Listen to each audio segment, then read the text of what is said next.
I'm Ryan Hamill. I'm the Assistant Culinary Manager with Sodexo and University Hospitals. I'm Tony Verona. I'm the Culinary Director with UH and Sodexo. Welcome to our grilling demo.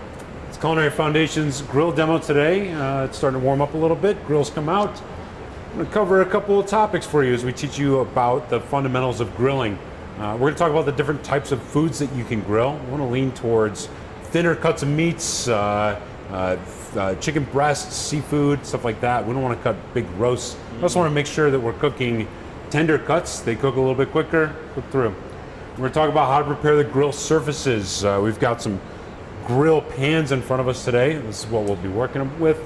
Talk about hot and cold spots on the grill. This is over a fire. You can kind of feel we've got some hot spots back here, cooler spots back here. So thinner cuts will get cooked on the hotter spots. Thicker cuts will get cooked on the cooler spots. We're going to talk about the seasonings and marinades and how to prepare the foods that we're going to grill. We're also going to talk about cross-contamination and how to avoid that when we're in the middle of service. Some food safety topics here. And then minimum cooking temperatures from a food safety perspective, but chef, also maximum cooking temperatures of the foods for food quality. Food quality. What about some of the key terms we're going to learn today, chef? So as Ryan mentioned, char grill. We're not using a char grill. We're using a gas lodge cast iron grill. We're down here at Dave's in Midtown, and we don't have a char grill, so we're going to make do. And we got a couple char grill pans. Flat grill or a flat top. If you flip this over, it's got a flat surface on the other side. These are great for home. You can actually use this in the kitchen. I know I've used in commercial kitchens where you put 2 or 3 together and you have a grill surface where you may not want that gas grill. We're going to learn about seasonings and marinades. What's the difference? We have a burger seasoning here. That's nice and dry. We have a marinade on the chicken, which we're going to show you later, which has a little bit of acid, some seasoning, a little bit of oil. So typically a seasoning and a marinade, seasoning is going to be dry. Marinade is going to be a little on the wetter side. Mise en place, very important. You learned it last time. Everything in its place, and every place has its thing. We might look a little minimal here today because we have our mise en place, but it's protein, so they got to be chilled. They're in the refrigerator or in your bottom drawers down here in your refrigeration, but they're all ready to go and they're very close by. We're going to learn the Maillard reaction, which is a French term, which means basically the caramelization of proteins and sugars in the meat itself. We got to use high heat. What's the temperature you think we should be using for the Maillard reaction? Chef, Maillard principle, that whole reaction happens at 310 degrees Fahrenheit, so we want to be above that. Yeah. The grilling is a very high heat cooking method. Yep. We're going to use the high heat from the gas flames to really sear and lock in those flavors. Yep, and searing is just that. That is the Maillard reaction. Hot caramelization, that's what gives it the flavor. You know, all these people ask me all the time, what makes going out to a restaurant so much better than cooking at home? High heat, searing. They sear things, burgers, chicken, ribs, whatever you call it, and they use a lot of salt. So that's what makes it good. Now some food safety terms. TCS, what does that mean? Foods, time, temperature, controlled. So for people that take Serve Safe, you learn about TCS foods, and those are foods that are highly potentially dangerous for food safety. Proteins for sure, and that's what we're going to emphasize today. And then the TDZ, which is the temperature danger zone. 40 to 140, chef. We want to keep our foods out from that range. That's the range in which bacteria grows most rapidly. Yep. So our cold foods we're going to keep below 40, and when we get them above 140, we're going to keep them there in hot holding. That's why our refrigeration is what? Below? Yeah, below 40 degrees, below chef. 40, yep. So next, Ryan's going to talk about some food and physical safety, right? Yeah, absolutely. The grill pans that we're working with are very hot. So just use long tongs and keep a little bit of distance. We're using grill pans. We're going to let these cool down completely before handling them. We also want to make sure that we're temping the food properly. We've got a thin stem thermometer. You could use the iCertainty tablets too. We've got specific cooking temperatures. We're going to be cooking chicken, ground beef burgers, and salmon. And burgers should be cooked to 158. Salmon, 145 minimal internal temperature, and chicken, everyone knows, 165 for 15 seconds or more. And then we'll also talk about some hand hygiene, right? Let me grab the chicken for you, chef. Oh, please do. So we're going to be cooking some chicken here today, and I really want to emphasize hand hygiene here. So we've washed our hands completely clean, the 20-second rule, happy birthday, the whole bit. a lot of people have this misnomer that they got to wear a gloved hand, a glove on their hand when they're picking up chicken. That's absolutely not true. That kind of gives you a false sense of security. If you pick up a piece of raw meat, chicken, anything with a gloved hand, you got to take it off and you got to go wash your hands anyhow, right? You could use some tongs, but we're going to go with our bare hands, and you can pick them up with you can pick it up with your bare hands. You just got to go back and wash it, which we're going to do here in a little bit. So we're going to deal with some chicken here today. We talked about that seasoning and marinade. We got a marinade on this chicken, very simple, some herbs, a little bit of olive oil. I think there's a little bit of lemon juice in there. Yeah, and the lemon juice is going to help tenderize everything. People ask me, how come your food tastes so good? What are some of the secrets you have? Sometimes we add some of those acids in there, or season it ahead of time, so it has a lot of time to absorb those flavors. Yep. Marinade just infuses flavor into the meat. Sometimes it will tenderize it as well. So I took the piece of chicken out, and it's already got a nice marinade. There's a good amount of oil on it. It's already seasoned, so we're good with that. Let's talk about the grill. So we have a grill right now that's it's hot, obviously. It is but very hot. There's no oil on it, and chicken may not stick, but things like fish are definitely going to stick. But we always want to season our grill and kind of give it a little wipe down with some oil. So we have a little bit of paper towel here, and I've got a little bit of vegetable oil. And we're just going to give a little rub on that and just get it. You know, what's that going to do? That's going to add a nice barrier, some lubrication, and it's going to just help it to prevent from sticking. You can see how hot it is. It's smoking immediately. Yep. So we're going to put this on. And what I like to do is I always like to use the skin side down. Yep. So that's going to be the rib bone side. This is your showpiece. So we're going to put the skin side down. I always like to drop the meat away from me just in case there's any pooling of oil, and then we're just going to lay it down directly. Pretty simple. I like to give it some contact. Now, safety-wise, I have my chicken tongs. I have some fish tongs. We're going to have some burgers we're going to cook here in a minute. You mind putting that away for me, Chef? Happy to. So I'm going to put that away. Ryan's going to talk a little bit. I'm done handling the chicken, so I'm going to go wash my hands. Yeah, and so some of the things that we're watching here as our chicken is grilling, we're going to let it sit for a minute and really let the grill do its work. It's going to sear, and it's going to take a minute. You'll start to see that it's going to cook around the edges a little bit, but we're not really going to mess with it too much. We're not over here flipping it around. Let it get a good sear, and then we'll turn it to create really pretty hatch marks, and then we'll flip it one more time before we finish it in the oven. We're going to talk about the indication of when you should turn it. So we're going to do what we call a cross hatch or cross marks. Whenever you're out grilling or whatever, you want to get a nice looking piece of meat, whatever it is. Eat with your eyes first, Chef. Eat with your eyes first. So we're actually going to touch this about 4 times. One time I put it down. I'm going to show you the second time here in a minute. But while that's going, I'm actually just going to peek at this real quick. It's looking pretty good. So this is my second time what do? I pick it up, I turn it about 45 degrees, and now it's in my other position. Here's my salmon. I'm going to do the same thing. I'm going to grab my salmon tongs. I'm going to give this just a little wipe down, nice and hot. I'm going to take my salmon, and typically with fish, you can give it a quick marinade, but I'm just going to use a little brush here. And I'm going to brush it with a little bit of olive oil. And I'm just going to season this real simply with some pepper and a little bit of salt. And we're going to put that down just like I did before. And I'll be right back. I'm going to wash my hands. I'm going to season the other side too while Chef's washing his hands.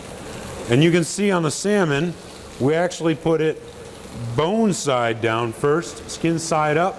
The presentation on the seafood is prettier with the bone side. You can see there's a little bit of fat on the back. That's less pretty for the salmon. Turn it back over to Chef as he's on his way back here. Okay, perfect timing. Back to my chicken tongs. Can you throw that in the refrigerator for me?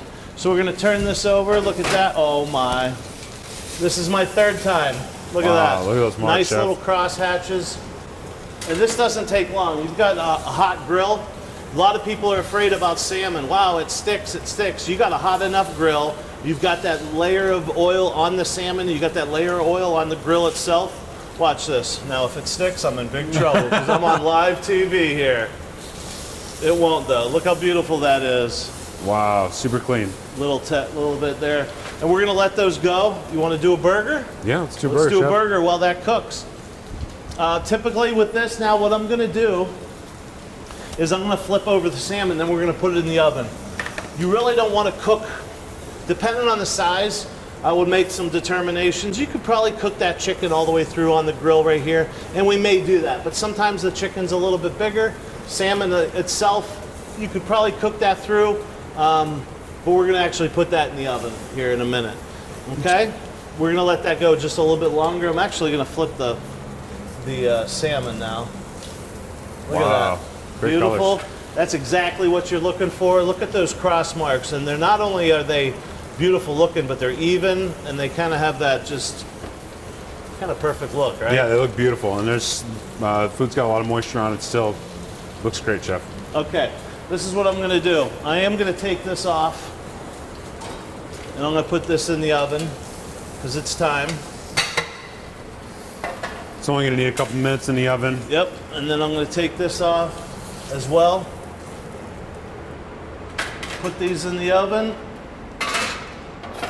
We're gonna let those go, I don't know, what, 6-8 minutes? Chicken to 165, fish to 145. Right.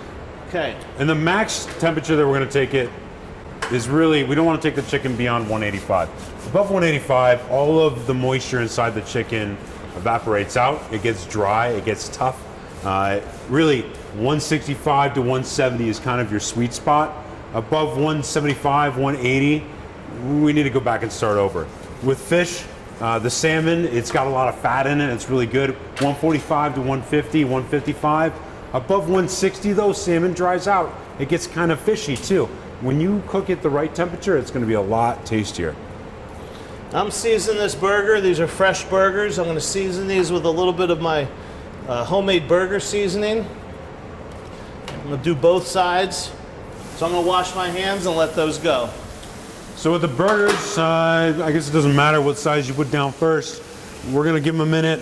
There's a little bit, you don't need as much fat on the grill because burgers are made of most, these are 85-15. They've got a good amount of fat in them already.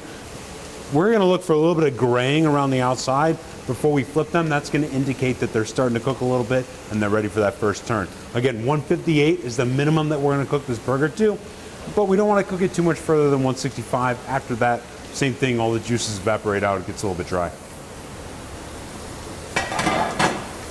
So what did I do with that? So, let's review again.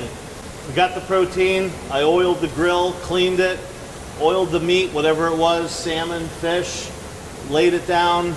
I didn't move it. Once I saw some pooling of some of the blood or some of the juices coming up and around the edge, I saw it getting cooked. You could see it around here starting. This still needs a little bit. When we saw that edge, that's when it is a good indicator for us to do a crosshatch on it, which we did. I flipped it over, so I touched it 4 times. I put it in the oven. That was for the chicken. The burgers we're gonna cook all the way on here. Now, if you got some big honking thick burger, maybe, but in this case, we're just gonna throw them right on the grill and keep them going here. So. Yeah, and you can see actually these cook pretty quickly. They're starting to gray a little bit around the sides. Take a look at those, chef. Yep, all right, so here we go. You can notice I'm using a spatula in this case. See how I give it a little 45-degree turn? I could smell that Caramelizing. yeah, the caramelization and the caramelization of that of the spices, the seasoning that I put on there is really good. So we're gonna let that go. As we're cooking that though, I pulled out my chicken, and I have some clean tongs over here, and I'm just gonna put this on here as a presentation. Did some of this earlier. Piece of chicken. Wow, those look great, chef. Yep, and a couple things. You can slice this, you can do different things. We're really not here talking about presentation today. We're just talking about how we're grilling. Okay. So we're gonna flip this over, and then I think we're gonna move on to some conclusion and some last comments. Beautiful. I'm gonna get a bun and eat a burger. Yes. Wait, we ate one yesterday earlier. Oh, those look great. Good Yeah. crosshatch marks, good caramelization, Maillard principle. Oh, wow. That's what makes the food delicious. Yeah. Yep. Awesome. So let's talk about what we reviewed today. Yeah, Review what we what we learned. talked about. Yep. We talked about the different types of foods that we grill. We're looking for those thin cuts of meats, things that cook pretty quickly. Grilling is a high heat cooking method. You want to caramelize, work the Maillard principle. We talked about how to prepare the grill surface. Chef, what kind of oil did you use to prepare the grill surface? A little bit of neutral oil, not extra virgin, not an expensive oil, but just a neutral vegetable oil. Something with a high smoke point, right? Yep. We talked about hot and cold spots and how to look for those and where to cook on those hot and cold spots. The burgers we can cook on the hot spots. They're going to cook very quickly. But a thicker chicken breast or a piece of salmon, you might want to put in a little bit of a cooler spot. Not cold. Still, these are all relative terms. We talked about seasoning, marinades, and how to prepare the foods. Chef, what seasoning do we use for the burgers? Burger salt? Yep, a little bit of seasoning. Sonexa has plenty of recipes. We looked up burger seasoning. We got a mixture, some kosher salt, a little bit of black pepper. There's some granulated onion, things like that in there. Yeah, and the acid that we use in the chicken marinade to help tenderize it a little bit. We also talked about using char grills and the different types of grills that you might have in your operation. We've also got flat grills. That's a completely different topic. Today we're focused on just the bars. We talked about cross-contamination. Chef had a different pair of tongs for each type of meat while we were handling it raw. He also made sure to wash his hand in between all of his activities, and we will never touch ready-to-eat food with bare hands. And we talked about minimum and maximum cooking temperatures. Chef, I saw you pull your thermometer out. Where are we at so far? Well, I can tell you right now, I see some blood or some red juices coming out, so we're not quite there yet. If I had to guess, we'd probably be in the 120, 125 degree, but I'd probably temp this in just a few minutes and might as well give it a little temp right now and see where we're at. So how do you temp a burger? Burgers are kind of hard to temp, but we're gonna give it a little. So I like to pick it up a little bit and pick it up and just stick it in the thickest part. Oh. Yeah, now we're cooking. So we're at about 152, so we're almost there, right? Okay. Almost there. And we always want to cook our burgers to 158, and there's not going to be any blood coming out. Yeah, all the juices are unclear. This spatula, and I really want to emphasize the cross-contamination. Once this reaches 158, and I've been using this spatula, which I've been touching 140, 120 degree meat, that's contaminated. So we're going to put that away, and we have another one over here. And I'm not going to do it yet because I still see some redness, and it's not up to temp. But once that's up to temp, nice clean spatula, ready to go, and put it on a bun. Now, last thing I want to talk about is the glove thing, because I think that's a big pet peeve of mine, is that you know, the only time we need to wear gloves is when we're handling ready-to-eat foods. Correct. That means it's not going to be cooked. It's going to go right into the person's mouth. And why do we use that? Why do we say, you know, we can touch a burger when it's raw with a bare hand, but we can't touch it when it's cooked? Why? Because we're going to bring it up to 158 degrees, and it kills any bacteria that might be on my hands. And that's the whole point, is that ready-to-eat foods has no cooking. There's no heat. There's nothing like that can kill the bacteria. So the grilling is a huge place for cross-contamination. Yeah, for sure. So I really want to emphasize that. Okay, go ahead. What are we saying? Oh, Ooh, yeah, 158. we're good, Chef. Beautiful. So we're going to take these off. And we're just going to let these rest over here, right in front of the grill, right in front, so Robert can take a picture of that. That's it. Thank you very much. Yeah, hope you Have guys fun learned, grilling. learned how to grill. Thanks a lot.